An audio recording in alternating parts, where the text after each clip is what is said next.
turning, and the sports world is focused on Indianapolis. Game 4 of the NBA Finals. Your Indiana Pacers against the Oklahoma City Thunder. Tony Katz, 93 WIBC. Good morning. Good to be with you. How do you keep the pressure up against a team that does well with pressure? JMV joins us from 93.5, 107.5, The Fan, and that's the question, man.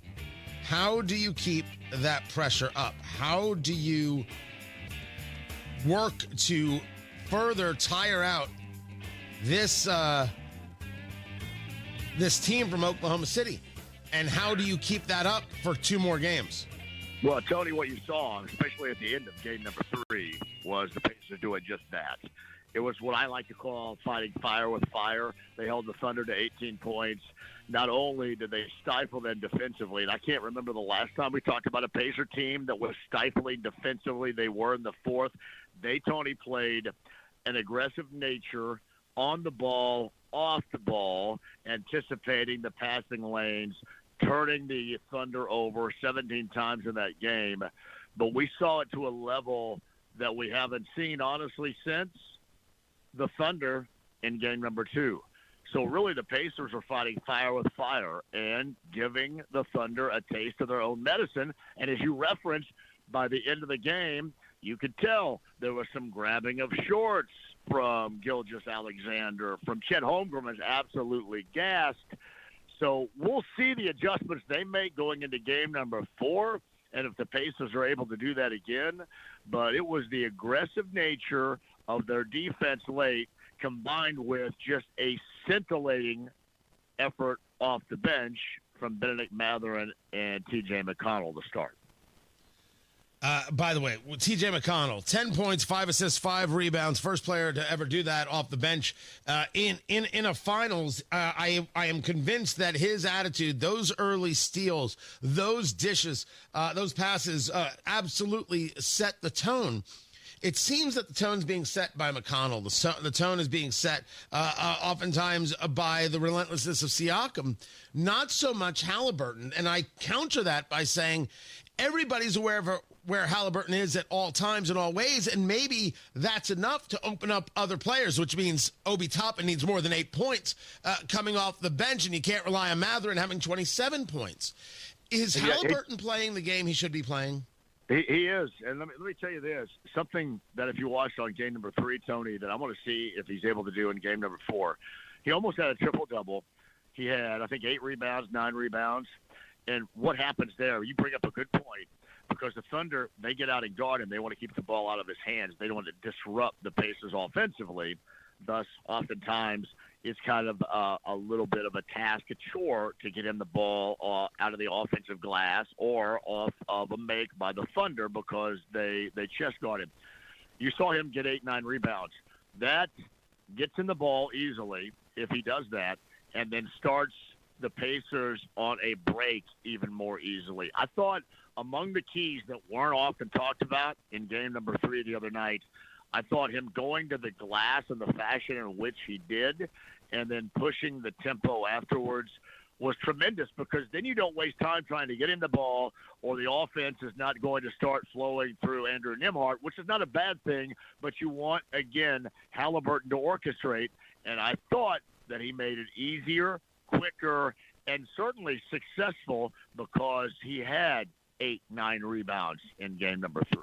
Yeah, he was one away from the triple-double there. Talking to JMV from 93.5, 107.5, The Fan. You talk about Nesmith. I always pronounce it wrong, I think.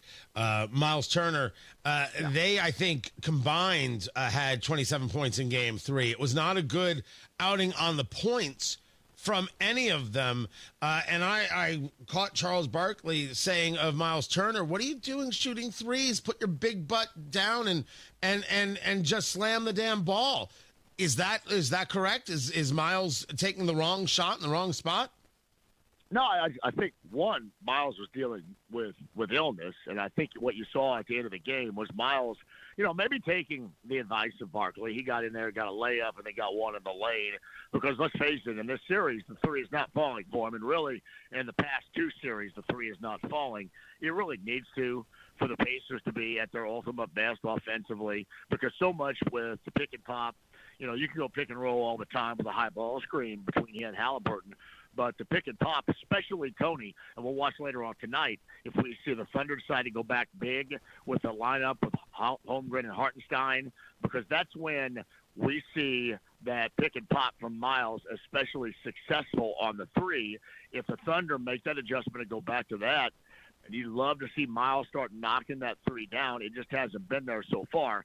But Miles got himself going late in that game, and then defensively was key. It's funny, you mentioned that group. They all had key moments, did they not, Tony? They in did. The fourth quarter of that game. Nembhard had a couple of nice plays, a couple of nice scores. Neesmith had what was kind of like a dagger three from the wing off that great Halliburton three, or I should say pass. So even if they didn't score at a high clip, you saw the team concept of the Pacers prevail against the Thunder in Game 3, with those three all contributing big in moments late in that win. But we agree that life is easier if you win tonight with the home crowd. But the idea that somehow you're going to be able to take the 2 of 3 with 2 of those games on the road, you're making life difficult. Winning tonight for Rick Carlisle, is that a pressure he's putting on the team, or how do you think he's playing that? Well, this, until further notice, is the biggest game in the history of the Pacers for me. Biggest game in the history of the Pacers, biggest game in the history of the franchise, and this Gainbridge Fieldhouse, there's no doubt about that later on tonight, because the point that you make, you want to keep the pressure on.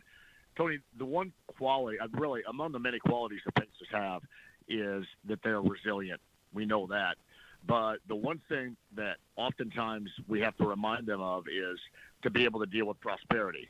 You put yourself in a good spot, and then you kind of relinquish that position, unfortunately, rather easily at times. It didn't matter whether it was against Charlotte in December or a playoff game.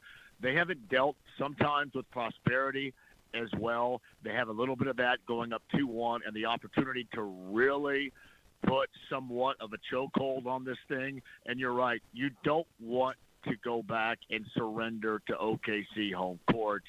So the pressure is on in the biggest game we have ever seen with the Pacers, especially in Gainbridge Fieldhouse, coming up in Game 4 later on tonight. As I like to reference, it is must-win, no matter. JMV, he is the voice of sports in Indiana, 93.5, 107.5 The Fan. You can catch him at 3 p.m. I appreciate it, man. Talk to you soon. Matt Bear's got traffic. What's up, Matthew?